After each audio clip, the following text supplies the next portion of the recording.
Je suis Mariam Dir, je suis résidente de la cité Amo 3, dans la commune de Golfe Sud. Donc là, le problème qui nous préoccupe, c'est ce dépotoir qu'on appelle une bombe écologique. Effectivement, c'est une bombe écologique. Pour revenir un peu sur l'historique, c'était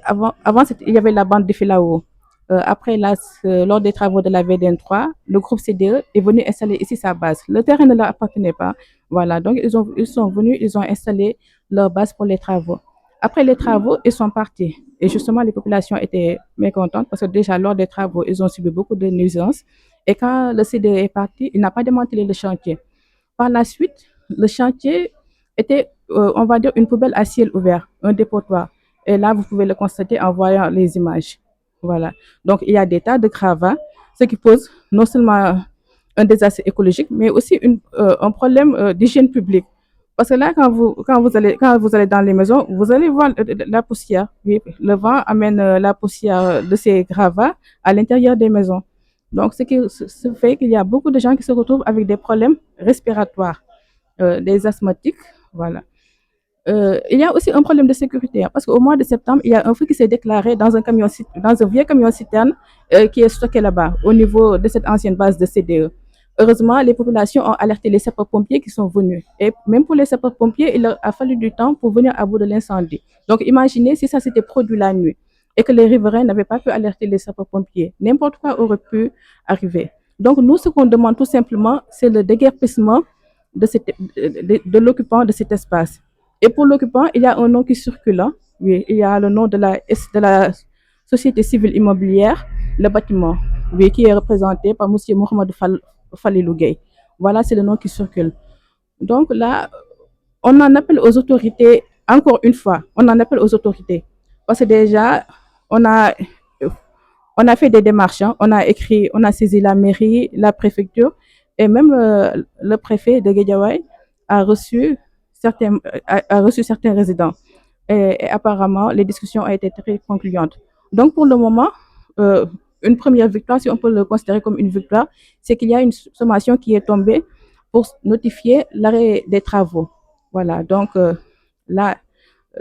ici avait arrêté les travaux hier, mais aujourd'hui, ils sont revenus pour continuer les travaux, ce qui n'est pas du tout normal. Donc, moi, je les considère quand même comme des hors-la-loi, vu qu'ils n'ont pas respecté une décision de justice. Voilà. Et après, on a appelé la préfecture et tout, et la police est venue pour les sommer d'arrêter les travaux. Donc, à ce jour, c'est là où on en est. Donc, on en appelle aux autorités administratives pour que cette société civile immobilière arrête carrément les travaux et qu'ils déguerpissent des lieux. Nous, ce qu'on veut, c'est que le cadre, c'est pouvoir bénéficier de cet espace pour en faire un cadre de jouissance publique, un cadre de vie sain. Je pense que, quand même, ce n'est pas une grande demande. Oui, tout le monde a droit à un cadre de vie sain et là, c'est ce qu'on réclame. Le mot de la fin. Bon, je remercie tous les résidents qui sont mobilisés. Voilà, donc nous, on est le collectif des résidents du littoral et on demande à toute bonne volonté de rejoindre notre combat et surtout d'aller signer notre pétition, hein, voilà, qui figure sur notre page Facebook. Salaamaaleykum, maa ngi tudd Amadou Diop nekk résident ci cité bi, maa ngi am 35 ans bokk ci représentant des jeunes, maay secrétaire général conseil de quartier de la cité. Donc tey ñi ngi ñëw fii doon wax ci suñu combat bi ñuy mëne ci base CDE bi nga xam ne depuis belle lurette ñu ngi ciy xeex, xëy na tey la yàlla dogal mu gën a am engouement, donc loolu bokk na ci suñu daje tey. waa xeex bi nag bon dugal nañ ci autorités yi parce que ñun de manière très lucide def nañ suñuy courrier adressé ko à toutes les autorités concernées, à savoir muy la mairie, la sous-préfecture, saisir nañ DSCOS, saisir nañ ministre de l'intérieur. Donc dugal nañ ko, on a été reçu le jeudi passé par la sous-préfecture, donc waxtaan nañ ci yu bëri, élargir nañ angle yu bëri, donc promettre nañu moom préfet que dina jël dossier bi en main,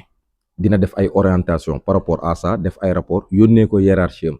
Donc moom avec son équipe technique dinañ fi ñëw ànd ak ñun dem ci site bi def visite, après par rapport ak sa loolu ñoom dinañ mën a def benn rapport boo xam ne en général dinañ ko mën a déposer pour xool suite favorable bu muy am. Maintenant bu weesoo loolu ñun tey nekkoon nañ ci site bi am xeex buñ fa doon mëne parce que démb dañu constaté que ne ñu ngi continuer construction yi donc ba ñu alerter autorité administrative yi urbanisme ñëw na fi jox leen notification c'était hier le vendredi donc comme à l'accoutumée ñuy continuer suñuy veille parce que dañuy toog à chaque fois di xool ndax liggéey bi mi ngi continuer tey ci suba lañ ñu alerter que ne ñoom ñi ngi continuer liggéey bi ñun aussi ci lañ fa defee descente wax leen que ne il faut que ñu arrêter affaire bi de façon immédiate donc par la suite on a saisi les autorités comme nuñ ko yàgg defee police ci la ñëw commandant bi ñëw arrêter liggéey bi donc fermé na chantier bi pour l'instant jusqu'à nouvel ordre. ñoom ñun ba ñu defee suñu investigation hangar lañ fay def parce que def nañ fa ay poteaux yoo xam ne presque mat na 1,50 m jàpp 2 m donc xam naa ne ay hangar lañ fay def ba ñu laajtee parce que am na seen benn chef de chantier bu fa nekk keroog bañ ko fa fekkee moom lañ questionné donc wax nañu ne foofu hangar lañ fay def lan lañ fay dugal ñun xamuñu mais ñun lépp lu ñuy ñaan fi mu ne nii mooy autorités yi gën ñu teg loxo parce que dañu bëgg suñu cadre de vie surtout ñu améliorer ko parce que boo xoolee fii nii tey ji côté santé am na benn impact bu négatif bu muy causé poussière beeg yooyu ñi asthmatique yi mi ngi leen di sonal côté insalubrité sonal na nit yi parce que décor bi niru na leneen lu kenn xamul boo xoolee côté aspect sécuritaire bi tamit am na problématique parce que dañuy toog ba guddi di gis ay torche ay va-et-vient lu nekk ngi ci biir boo xoolee désastre bu extraordinaire moo fa ne parce que am na ay fas yu fa ne charretiers yi fa la ñuy stocker seeni bagages am na ñu fay élever nag am na menuiserie bois menuiserie métallique am na tapissier am na garage mécanique c'est-à-dire benn désordre bu extraordinaire boo xam ne kenn mënu la ko décrire en fait donc ñun loolu yëpp bokk na ci suñuy combat te bu ñu sañoon vraiment ñu arrivé ci à bout te pour ñu arrivé ci à bout nag mbooloo kese moo ko mën a taxawal hormis parallèlement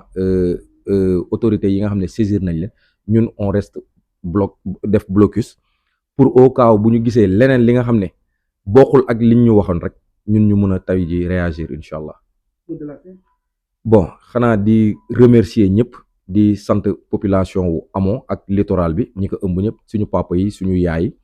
di leen remercier ci combat bi ñuy mëne parce que kenn ku nekk ci ñoom mi ngi bàyyi ay yitteem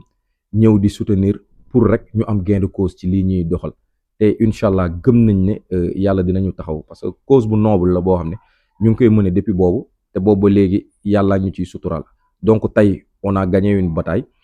Des na nag lu gën a métti ci gros lot du travail mooy déguerpir tout ce qui est là pour vraiment ñu mën a am benn cadre de vie bu sain incha allah.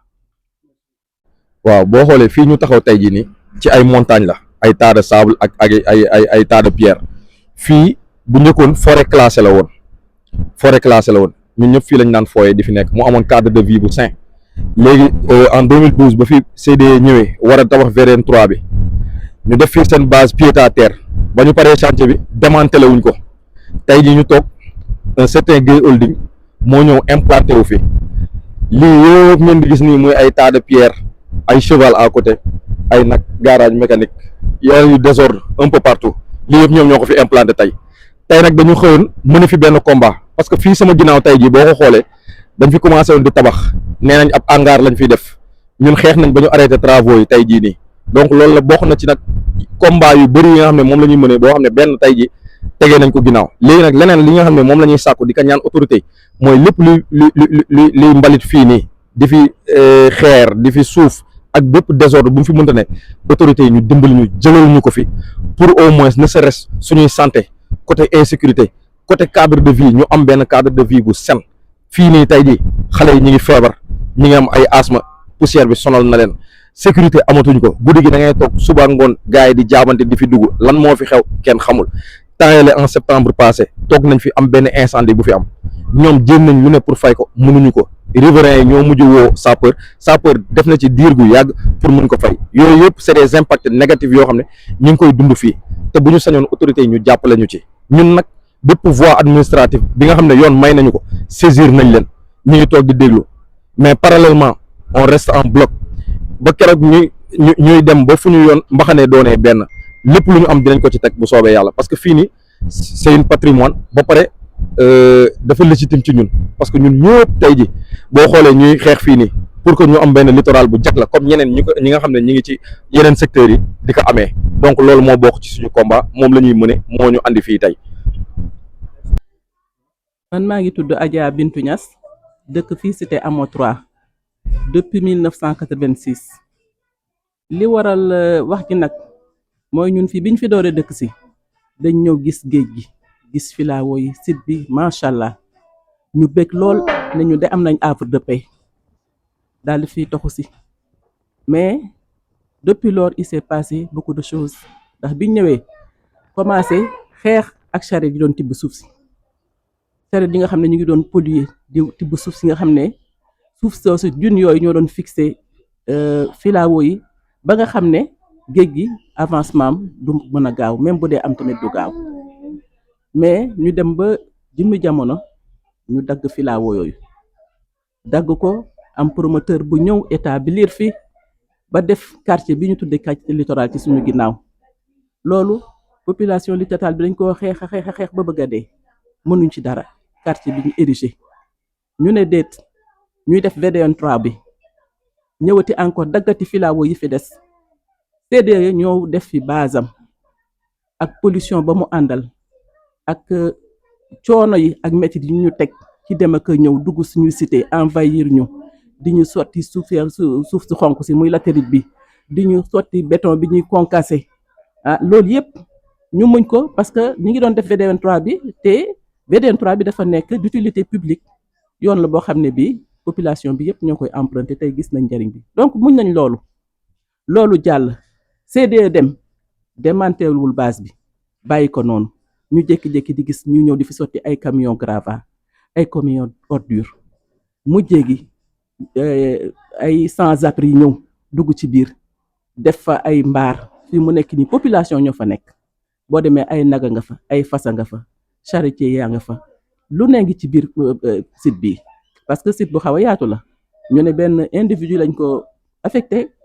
lu mat 6000 mètres carrés am na bazar bu mag bu nekk ci booru tali bi ñu tuddee ko jarul sax may wax tur bi mais bazar bu mag nga fa ñu ne kooku moom moo ko moom waxatuñu loolu léegi mu ñëw commencé di construire lu ñuy construire ñu naan ay hangar ay ferme lu nekk ñoo ngi koy dégg mais xamuñ ci dara léegi nag population bi il est temps que ñu jóg parce que li ñu dund tamit metti na ndax ñun wératuñu ndax poussière biy jógee ci montagne suuf yooyu yépp suñu kër yi la jëm si suñu doom yi waxuma la ñun suñu bopp sax mais suñu doom yi sax wéruñu ñu ci amul problème mu asthme am nañ problème mu allergie ñun suñu kër gaa ngi ni ñun ñëpp bés bu nekk dañuy naan jël garabu allergie loolu donc santé déjà nous sommes menacés ñu ne déet insécurité parce que foofu ku nekk fay dugg ñi fa dëkk bari na kenn xamul lan la dañuy dugg ko génn bu guddee nga gis ñu tàll ay torche bu bëccëgee ñi ngi dugg ak di génn di jaabante kenn xamul lan moo fa nekk man dama ne lii c'est un Mbëbës 2 wala Colobane 2 laa loolu laa gis ci biir parce que dem nañ ba doxantu ba foofu ci biir mais lu ne nga fa loo imaginer wu rek mi ngi foofu ci biir léegi nag ñu ne il est temps que ñu jóg wax ci lii te depuis longtemps nag ñoo ngi alerté parce que bind nañu autorités yi bind nañu ay maires yi bind nañu ministre même de l'intérieur de la sécurité publique bind nañu mais ba léegi amuñu réaction temps yi la ñuy door a am réaction mooy bërki démb bi nga xamante ni collectif bi dem nañ rencontrer le sous-préfet ba mu wax ñu loo xam ne dal na suñu xel léegi ñu ne woon chantier bi nañu arrêté démb ñu ne wax nañ leen yónnee lañ leen sommation tey ñu xëyaat à notre grande surprise gis encore ñu continuer di construire ci la ñu jógeti dem alerté waat waa préfecture ba police ñëw na ba ne leen ñu def arrêt waaye lii xaw ma arrêt bu définitif la xaw ma naka lay mujjee mais il faut que àdduna yépp xam ñun li nga xamante ni moom la ñuy xeex mooy déjà suñu problème mu santé ndax gravats yi ay ordures suuf bi lu nekk ngi fi suuf boo gisee dafa ñuul kukk kenn xamul la fu nekk li ñuy tibbee di ñëw di andi ñun au lieu que léegi ñu gis géej gisatuñu géej ñun ay montagnes suuf la ñu gis yoo xam ne ñi ñooy naaw di ñëw ci suñuy kër gisatuñu suuf de te boo gisee dëkk bi li ci gën a metti mooy loolu espace moo amul fenn ndaxte fii surtout Mali bu léegi ku xamul woon Mali bu xam nga ko xam ngeen ne population environnante yépp fii la ñu ñëw di féexloo waaw ndax amuñu feneen kër yi xat na quartier yi fees na amuñu benn espace kon nag lii suñu sañoon ñu bàyyil ñu ko ñu def ko espace boo xam ne bi day nekk public mën nañ fi def ay parc mën nañ fi def lu nekk mais pas loo ay infrastructure yoo xam ne dañuy ñëw ñun déstabiliser ñu parce que lenn moo am ñun dañu nekk ci cuvette foofu lu ñu fa construire rek problème la ñuy andil ndaxte ay ndox bu ruisselee ci terrain bi la jëm te bu terrain bi feesee trop plein suñu kër yi la jëm déjà on a subi ça en 2013 toog nañu terrain bi fees ba ndox mi ñëw di dugg si suñu kër yi te lii suñu ko bàyyee foofu la ñu jëm on risque de perdre nos maisons alors que dañ ko liggéey dañu fay ay millions pour jot suñu kër yi dem ba retraité léegi suñu doom yi war a def relève nga xam ne jamono gi neexul ñi war a def relève sax mënuñoo am liggéey léegi ñu andil problème yi kon nag ñoo ngi sàkku ci nga xamante ne bii ñii ñoom ñoo ko yore ñu jóg taxaw ci parce que nag ñun tamit duñu bàyyi nii perdre suñu alal duñu bàyyi nii xëy ñu nekk des sans-abri loolu bala ñu fay egg lépp lu ñu mën dinañ ko def bind nañu autorité yépp nag taxaw nañu bu ñu sañoon coow du fi am histoire du fi am ndaxte lii andi histoire mooy lii ñu ne arrêté nañu ñu xëy ñoom tamit di nekk di liggéey mel ni dañuy narge di andi seeni oto di dem ak di ñëw ñoo ngi ñaan daal autorité yi balaa ñuy egg foofu yépp nañ taxaw ci lii waaw nañ taxaw ci lii ñoo ngi leen koy ñaan état di dugalu ko ci loxoom waaw état dugalu ci loxoom comme ni mu ko ci war a dugalu ko ci loxoom li ma la wax mooy bërki démb la ñu rencontré sous préfet bi moom moo ñu de daal dina convoquer réunion ak toutes les parties prenantes ñu toog wax ci waaw loolu la ñu wax bon am na nag benn petite avancée parce que démb dañ ne woon sommé nañ leen ñi def chantier yi pour ñu arrêter tey ci suba tamit bi ñu commencé liggéey ñu alerter leen police ñëw na daal di ne leen arrêter leen jël leen seeni bagage tracteurs yi nekkoon ci biir ak caterpillar yooyu yëpp génne nañ leen ñu dem waaw génne nañ leen léegi nag ñoo ngi toog di déglu population yi nag ñi ngi nekk en alerte def nañu collectif ñoo ngi taxaw waaw. mot de la fin. waaw léegi daal man mooy li ma wax rek ñaar rek balaa ñuy egg ci yenn yi na autorités yi jóg ñu wax ci waaw parce que collectif bi taxaw ne te duñu bàyyi ñoo ngi taxaw duñu bàyyi parce que lii lañ fi am mooy suñu alal mooy suñu lépp kon nag duñu bàyyi ñu xañ ñu ko mënuñu xool benn individu boo xam ne bii xamuñu fu mu jógee ñu ne attribué nañ ko 6000 mètres carrés alors que nit ñi les gens peinent à avoir benn 130 mètres carrés wala benn 150 mètres carrés bu ñu dëkk benn individu jóg fële rek ñu jox ko 6000 mètres carrés au lieu que mu utiliser que à des fins publiques loo xam ne dina jariñ nit ñi mu ñëw di ériger ay bazar ak ay hangar ak yu kenn xamul loo xam ne li ëllëg nuisance sax la ñuy andi waaw loolu daal lañu amoon lu ñu bi maa ngi leen di sant di leen gërëm parce que lii mën na leen ci bañ a fekk déplacement bi ñëw déjà taatan suñuy kàddu kon nag ñoo ngi leen di ñaanal yokkute ñaanal leen wër di ñaan ñu jëm ca kanam a kanam waaw salaamaaleykum wa rahmatullah taala wa barakatu